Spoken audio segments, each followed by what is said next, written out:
तर काल उशिराने जळगाव विधान परिषदेसाठी अधिकृत उमेदवाराची भारतीय जनता पक्षाच्या अधिकृत उमेदवाराची यादी या ठिकाणी जाहीर झाली आणि त्यात पक्षाने माझ्या नावाची या ठिकाणी घोषणा केलेली आहे।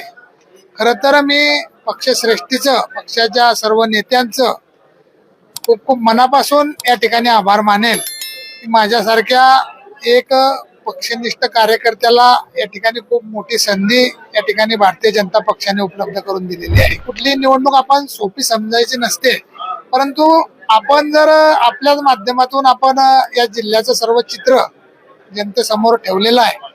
गत काळात ज्या नगरपालिका किंवा महानगरपालिकाच्या निवडणुका झाल्या या जिल्ह्यातील जनतेने खूप भरभरून आशीर्वाद, खूप मोठ्या प्रमाणावर कौल या ठिकाणी महायुतीला दिलेला आहे।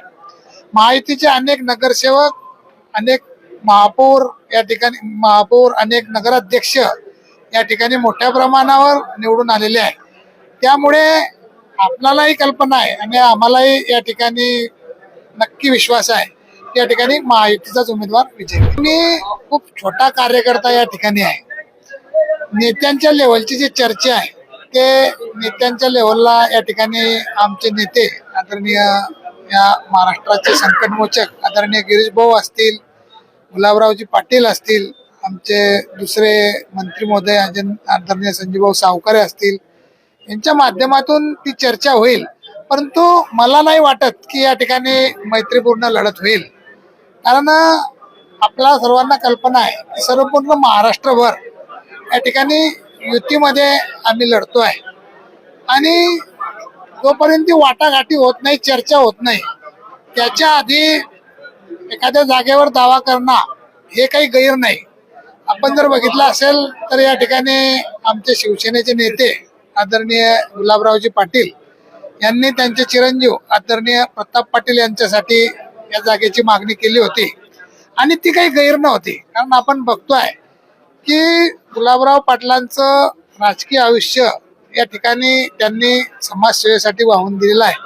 अतिशय चांगलं काम त्यांचं या जिल्ह्यात नव्हे तर संपूर्ण राज्यभर आहे आणि त्यांच्याच पावलावर पाऊल ठेवून आदरणीय प्रतापराव पाटील काम करतात आहे।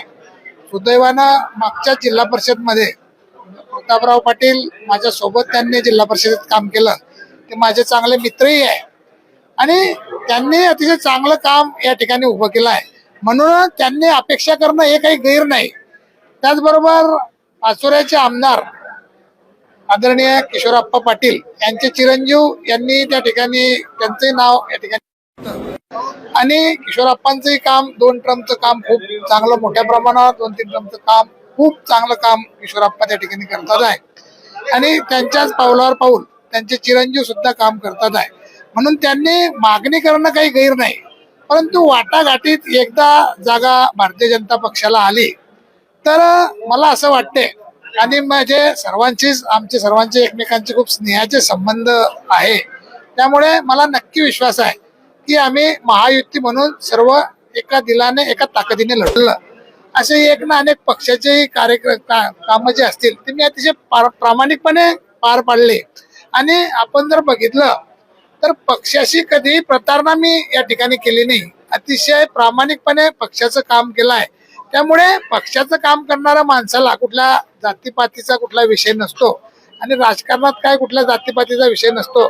जो काम करेल त्याला संधी मिळते आणि भारतीय जनता पक्ष असा पक्ष आहे की आपल्याला तरी 2 डोळे आहे, परंतु भारतीय जनता पक्ष आज 4 डोळ्यांनी कार्यकर्त्याकडे पाहत असतो आणि जो कार्यकर्ता चांगलं काम करतो त्याला कुठली ना कुठली संधी भारतीय जनता पक्ष उपलब्ध करून देतो आणि त्याच उपलब्धीतून मला या ठिकाणी ही संधी मिळालेली आहे। यात जातीपातीचा कुठलाही विषय नाही।